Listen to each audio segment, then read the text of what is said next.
We're now on day 10 of the Diddy trial in a federal courtroom in Manhattan during the most closely watched trial in the music industry's history. Something no one expected happened, and it changed everything.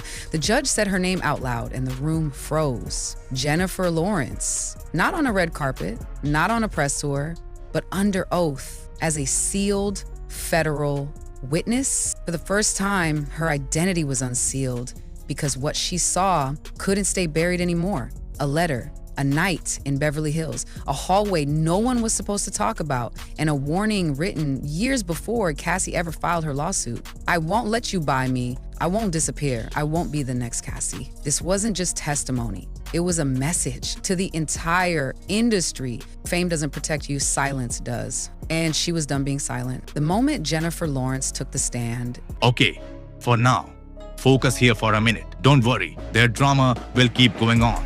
Think a little about yourself too. An Indonesian scientist has uncovered a shocking truth about belly fat, and it has nothing to do with diet or exercise. 95% of people who tried this strange bedtime ritual lost 25 pounds or more. Some even dropped over 50, all while sleeping. No gym, no starving, just one simple step before bed. It sounds crazy, but it's backed by science. Tap the link in the description and see for yourself. It didn't feel real. People in the courtroom whispered, some in shock, others in confusion. No one expected her. Not on this trial, not in this way. She wasn't there to promote a film or smile for a camera. She was there as a witness. And the first thing presented wasn't a photo or a video, it was a letter. Handwritten, torn at the edges, dated 2012. The courtroom leaned in as the prosecutor read the heading. So whoever's pulling the strings, this is your last warning. I won't let you buy me, I won't disappear, and I won't be the next Cassie. That one line sent a chill through the room. She wrote that letter when she was just 22, years before Cassie's lawsuit even existed. The judge told her she could speak. Ms. Lawrence, you may begin in your own words. And she did. Jennifer said she was invited to a private gala in Beverly Hills. A charity event, they told her. Something for young actors. Creative networking, branding. It sounded like a dream. But that night, it wasn't a dream. It was a trap. I was young, she said. They told me I'd be one of the lucky few, but I wasn't lucky, I was bait. She remembered every detail. A black SUV with no license plates picked her up. Her phone was taken at the gate. She was asked to sign a release, but no one told her what it was really for. There were no cameras, just red lights, dark hallways, men in suits and women in masks. The courtroom went silent. And then the prosecutor asked the question everyone was thinking. Were any of the women recognizable? Jennifer nodded slowly. One of them was an actress, she said. I won't say who, but she was famous and terrified. Jennifer took a deep breath. Then she said the words that made the jury shift in their seats. They said it was just a game, that I didn't have to participate, but that wasn't the truth. She said once the door closed, no one was allowed to leave early. No exits, no second chances. You smiled, you played along, and you prayed you didn't end up in the wrong room. Then she described something even worse. A door with no name, just a number. She saw one girl walk out crying, another, she never came back. Jennifer stared ahead. She didn't need to explain what that meant. The courtroom already knew. I kept thinking, is this it? Is this where all those stories come from? And then, boom, the prosecution dropped Exhibit 17A, a sealed psychological report from Jennifer's own team. It confirmed what she went through that night. She came back in shock with signs of dissociation and trauma. That same week, she was pulled from the media. Publicly, they said it was exhaustion. But Jennifer was broken. I didn't sleep for 3 days, she said. I kept picturing that hallway, that smell, that sound. I still hear it sometimes. And then came the moment that shut the whole room down. She was asked, did you witness any criminal behavior? Jennifer paused, then answered, not legally, but morally, yes. She talked about one girl who looked even younger than her. Jennifer asked someone who the girl was, and the answer, she's just here for training. That's when Jennifer's voice started to crack, like she was an object, like she didn't even exist. The judge gave her a moment, but Jennifer kept going. She read from her original 2012 letter. I don't want the car, I don't want the contract, I don't want to be someone's puppet with good lighting. I want to survive this industry. That's all. Now, when the judge asked if she wanted to pause, she shook her head. Because it doesn't matter who I am, she said. Fame doesn't protect you in rooms like that. No one is famous. You're either useful or replaceable. And in that moment, the courtroom didn't see a movie star. They saw a survivor. After everything Jennifer said, the courtroom sat in silence. Even the clerk hesitated before typing her final note. Jennifer would not be doing interviews. Her voice, her letter, and this testimony.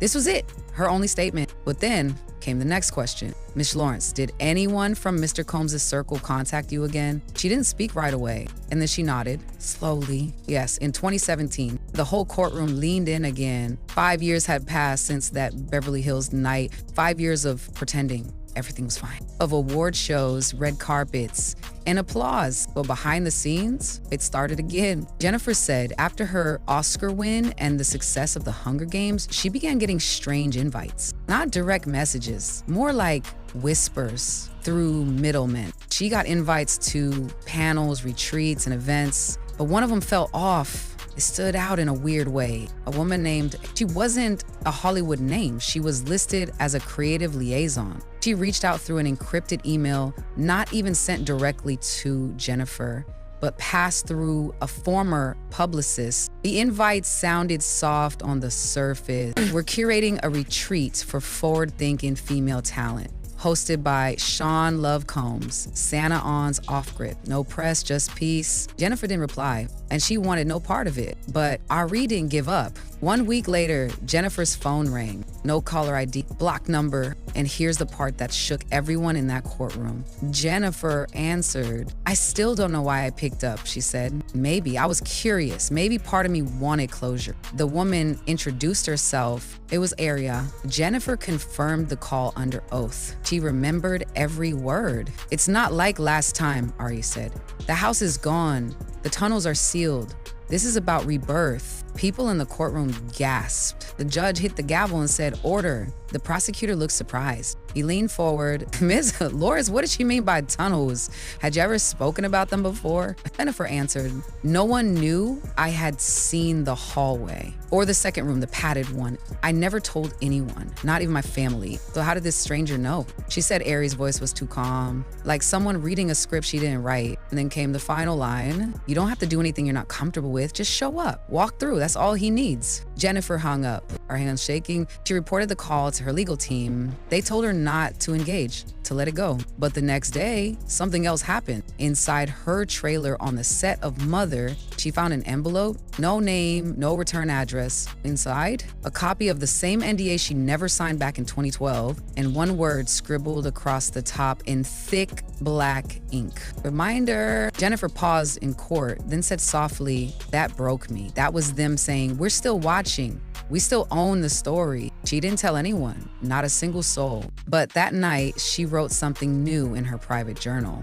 The prosecution called it Exhibit 17E. She had written, if I disappear, send this letter. It wasn't an accident. It started in the red room. It ends here. The room went still. Even the defense didn't speak. Then the prosecutor leaned forward. Ms. Lawrence, did you ever consider going public? Jennifer looked up. Yes, she said. In 2021. That was right after Cassie's name suddenly vanished from the headlines. Jennifer started hearing rumors about a deal being made, some secret videos and a hidden vault. That's when she realized it wasn't just about what happened to me, it was about what almost happened to others. She named names, Cassie, Aubrey, even someone from her own team. That's when the judge called for a 5-minute recess. Like, no one moved. Because what Jennifer just described wasn't just fear. It was a system designed to keep people silent. And she was never supposed to speak again. When court resumed, the tone had shifted. No more questions about rooms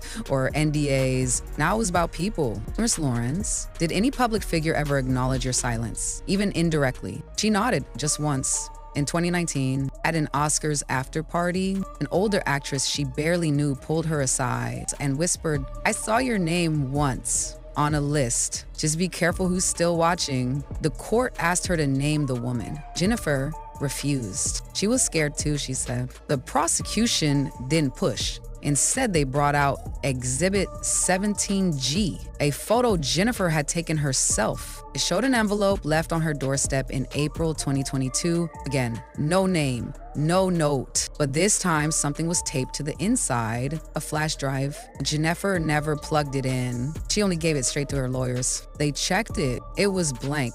But 2 weeks later, something terrifying. A tabloid photographer took secret photos of Jennifer at a private event, someone who shouldn't have even known she was there.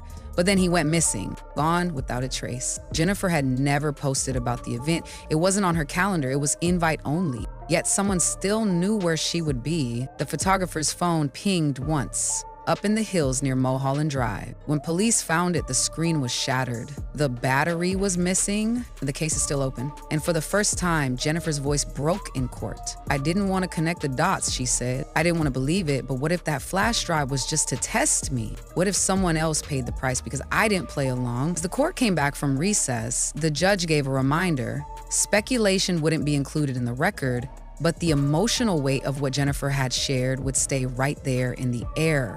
Then the prosecutor brought out something new, Exhibit 17H. It was a leaked memo from a now defunct PR firm connected to Combs Global. The feds had found it during a recent data sweep. It outlined how to handle allegations from young talent. And hidden in one of the redacted lines was Jennifer's name. The note said she was unlikely to escalate due to brand protection instincts. Jennifer looked down, then back up. She's like, I was predictable, she said. Like they knew I wouldn't speak out because I cared too much about my image. She took a breath. And they were right for a while. I smiled, I stayed booked, but I haven't slept right in 10 years. Then came the next bombshell. Jennifer confirmed she had been offered hush money, not in direct words, but through consulting fees, brand deals, and wires with strange clauses. She told her team to walk away every single time. Then the prosecutor asked, do you believe you were the only one? Jennifer didn't flinched. No, I think there were more. Some walked in, some never walked out. No one said a word after that because Jennifer wasn't just talking about secrets anymore. She was talking about a system,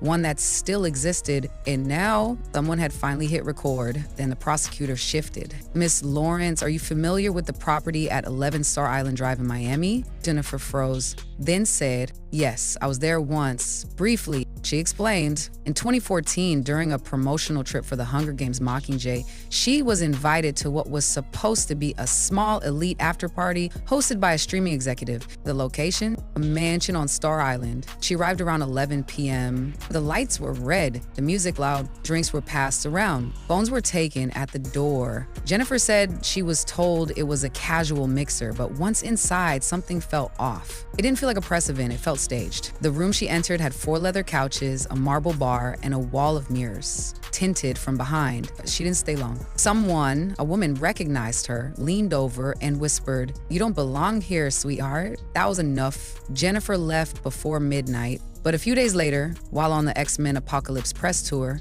she found something waiting inside her dressing room. A folded note tucked inside the sleeve of a leather jacket gifted by the studio. She never told anyone, but she kept the note. That room had 3 cameras. One was above the mirror. Tell your team nothing. The prosecution introduced Exhibit 18A, a scanned copy of the note, dated and time-stamped by Jennifer's assistant. And then came the next question. Did you ever see any footage from that night? Jennifer's voice dropped. Not from that night, but there was a clip. She said it was on the laptop of a rep who had worked briefly with both Diddy's brand team and a streaming agency. The clip wasn't labeled, just saved in a folder called Event. 12 seconds, no faces. But she recognized the room, the mirror, the chair. She told her lawyer immediately. But the laptop was wiped. In the rep, they re-signed days later. The defense jumped in, unverified, hearsay, and the judge agreed. But even then, the entire courtroom could see the truth in her eyes. I don't know what that footage was, Jennifer said, but someone knew I had seen it because 2 weeks later, my trailer was broken into, nothing was taken, but everything was moved. And that's when it all clicked. This wasn't random. This wasn't just one party in 2012. It was all connected. There were cameras, there were files, there were people who knew. The prosecutor closed her notebook. One last question for the segment. What made you finally come forward? Jennifer's answer was clear, because when I saw the word In that indictment, I knew it wasn't just about Cassie. It could have been me. The judge called for another recess, and this time, even the jury looked afraid. Because in that moment, Jennifer Lawrence wasn't a movie star anymore. She was a witness, and her silence had just expired. Jennifer returned to the stand after recess. This time, something was different. Her voice was stronger, clearer, like every word she had held back for years was finally breaking free. The prosecutor didn't waste time. Ms. Lawrence would like to talk about the contracts, specifically the clauses you believe were used to silence you. Jennifer nodded without hesitation. It started in 2013, she said. She had been offered a multi-year endorsement deal, not directly, but through a shell company with quiet ties to Combs Enterprises. On paper, it looked harmless, just a fragrance branding deal. But when her team read deeper, page 37 to be exact, they found a line that stopped everything. Client shall refrain from participating in or disclosing any non-public development sessions involving Combs affiliated figures, past or present. Jennifer paused and looked straight at the jury. I had never seen anything like that. It wasn't a standard clause. It wasn't about morality or brand safety. It was a warning. This wasn't about keeping her clean. It was about keeping her quiet. She said the deal was never signed because her legal team flagged it immediately. But that wasn't the only time. Over the next few years, similar contracts kept showing up. Different companies, different products, but buried deep in the paperwork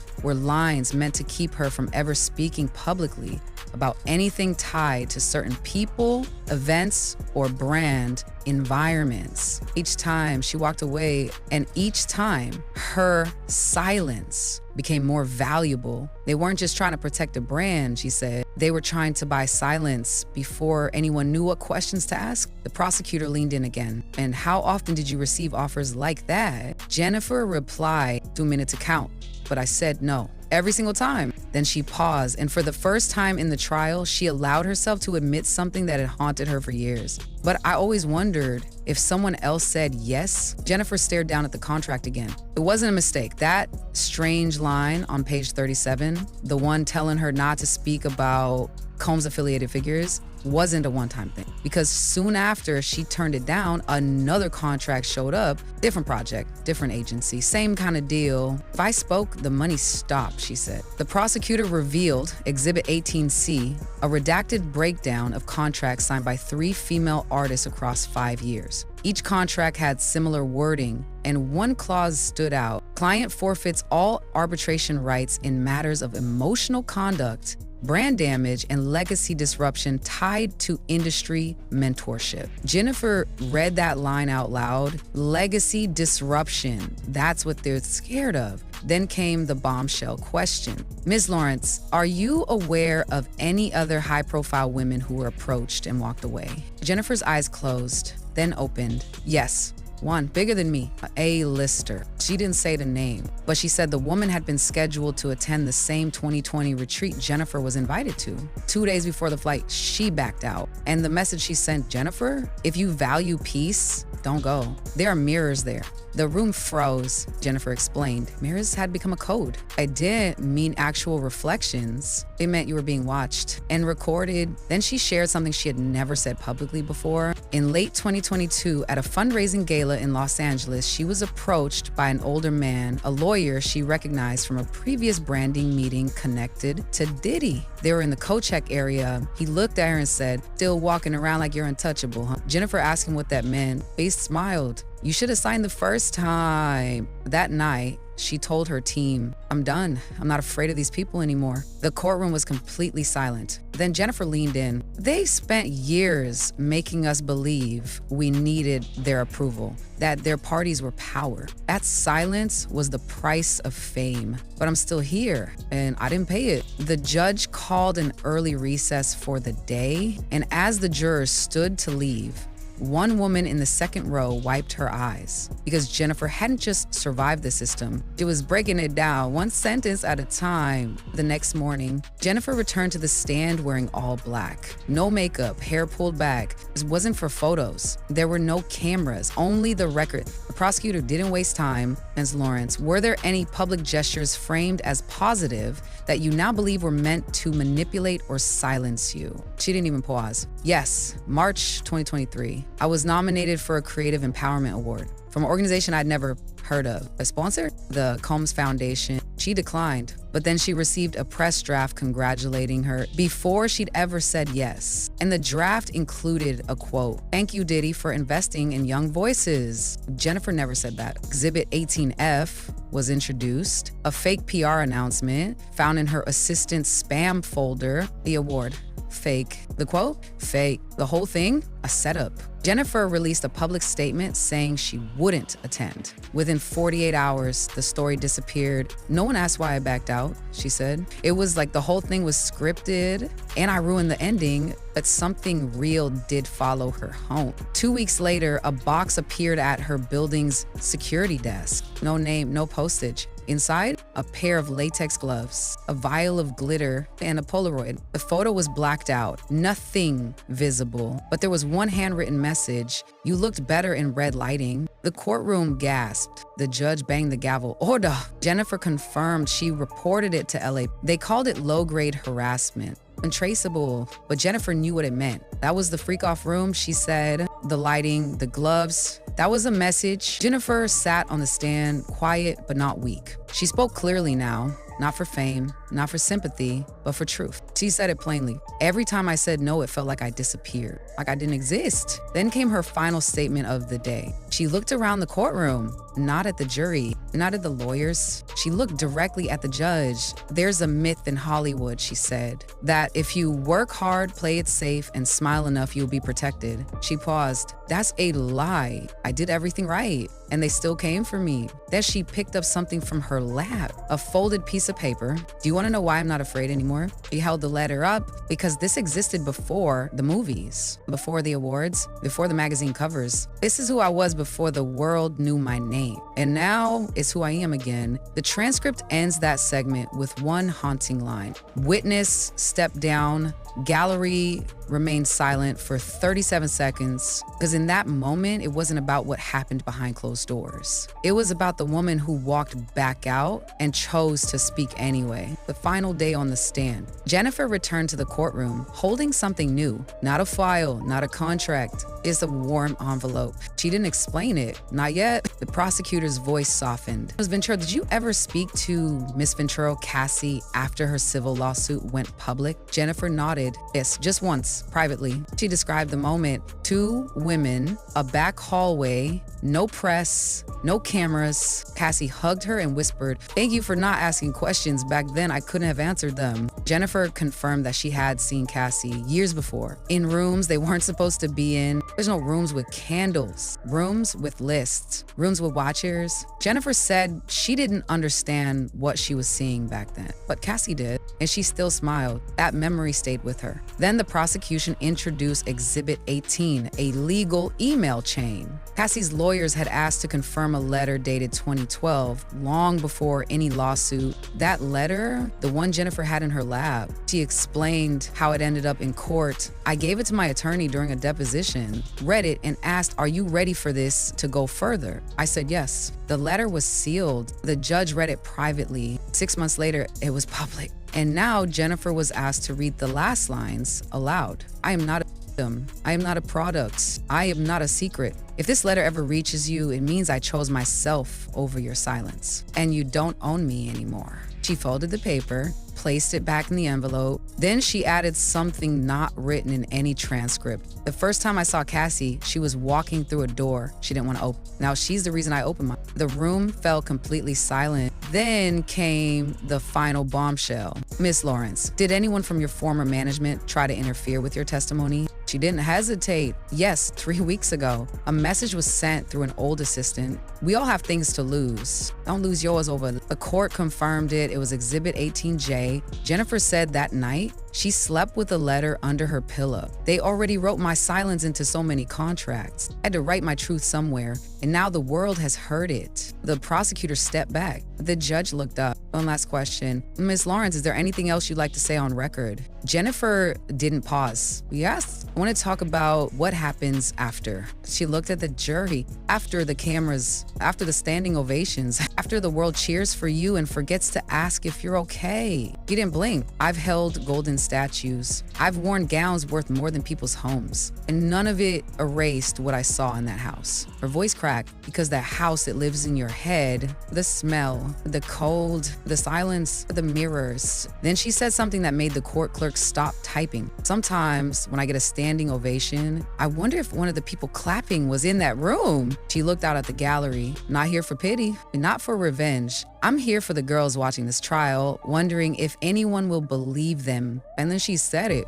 I believe you. Even if you never say it out loud. She reached inside the envelope, pulled out a final page. This was the last line I wrote in my journal after that night. I got out, but I still carry the door inside me. The judge leaned forward. Jennifer said her final words. I was never supposed to testify. I was supposed to vanish. Gracefully, quietly, is what they always count on, but not this time, because I'm still here. And now the door's open. A witness dismissed, very visibly shaken. Session adjourned at 4:52 p.m. For the first time in 8 days, no one asked for the cameras to be let in because the truth had already escaped.